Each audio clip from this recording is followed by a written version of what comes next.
99% of the time I shoot in 1080 with my Canon M50. The 4K footage looks okay, but you know, there's no autofocus and there's that massive crop, so it's just easier and more comfortable to shoot in 1080. But the problem is that usually my M50 is a B camera next to my Sony a7S III, and with the Sony I shoot in 4K. So that means that when I'm editing videos, I mix 1080 and 4K footage. But of course, I want the 1080 footage to look as good as the 4K footage, or at least as close as possible. So let me show you some tips and tricks that I use to make sure that I get the best possible looking footage out of the Canon M50. Wow, what a long intro, my god!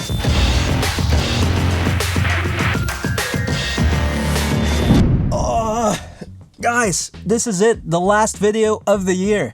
Wow, life sure moves fast lately. Or I'm just getting old-ish? I don't know. I don't like it. Anyway, that's not important. What is important? Well, also for my Canon M50 gang, I have a late Christmas present, just to say thank you for watching my videos and supporting my channel. Keep watching so you don't miss it. But first, how to get the best looking image out of your Canon M50. First tip, turn off stabilization, or at least avoid enhanced mode because it affects image quality. I usually turn it off all the way, and if I need smooth, stable shots, then I just use a gimbal. Now, if you don't have a gimbal, I guess the normal stabilization mode is okay, but enhanced mode, no, don't use it if you care about image quality. Okay, second tip. What was the second tip? Second tip, turn sharpening off. This is a bit tricky because your footage does need sharpening, but the problem is that depending on the subject and the lighting conditions, your image doesn't always need the same amount of sharpening. So I always prefer to add sharpening in post because then I can control it. Now, if your editing program doesn't allow you to add sharpening, then you have to turn it on in camera. But don't set it all the way to the maximum because it looks too artificial. I would set it somewhere halfway. But again, the best option is to turn sharpening off and add it yourself in post. Okay, the third tip is probably my favorite one because yeah, it makes such a big difference. And that tip is shoot in higher frame rates. A few times already, I've suggested to some of you in the comments to shoot in 30 frames per second with a shutter speed of 1/60th because it looks crisper and sharper because of that faster shutter speed. A fast shutter means you'll get less motion blur. But also, moving shots like pans will look a lot smoother, especially here on YouTube, because computer screens and phone screens usually are 60 Hz or 90 or 120, and if you upload a 24 frames per second video, then you might get some stutters because of those 60 Hz devices.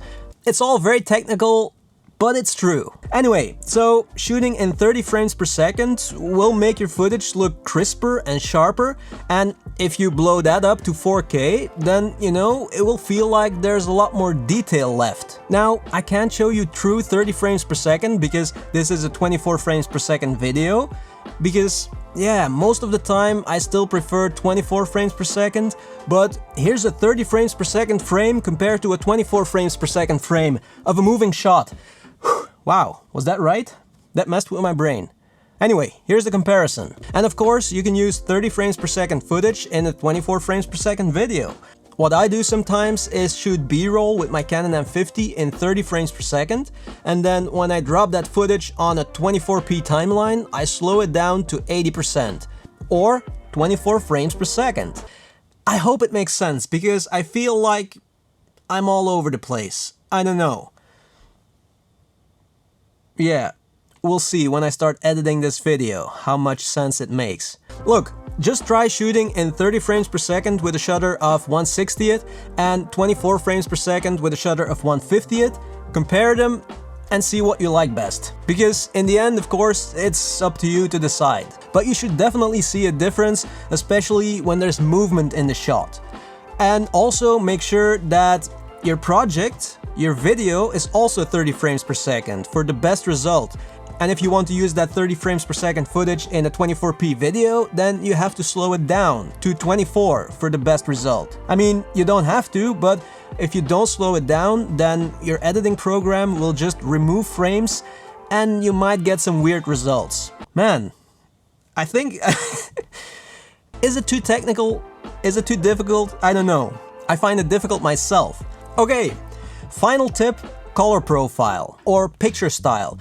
I've tried a lot of different ones, and what works best for me right now is using the neutral color profile, and then most of the time I turn down saturation and contrast because that allows me to do some mild color grading, but I also avoid all that noise that you get when using profiles like CineStyle, for example. So that's what I do now, neutral color profile. And then, yeah, sometimes I turn it all the way down, the saturation and contrast, sometimes a little bit, it depends. Just try it out. Okay, and then now for your Christmas present, I've created a LUT for my Canon M50, neutral color profile, saturation and contrast all the way down, and it's available for free on my website. Again, 24 hours only, so make sure that you don't miss it.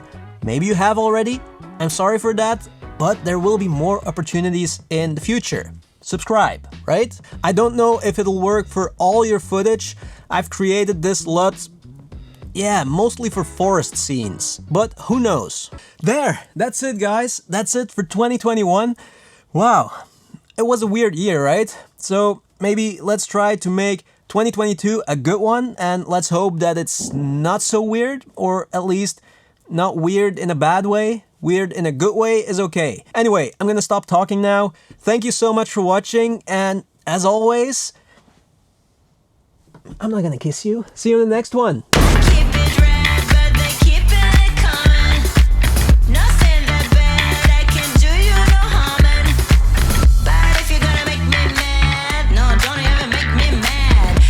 You're gonna make me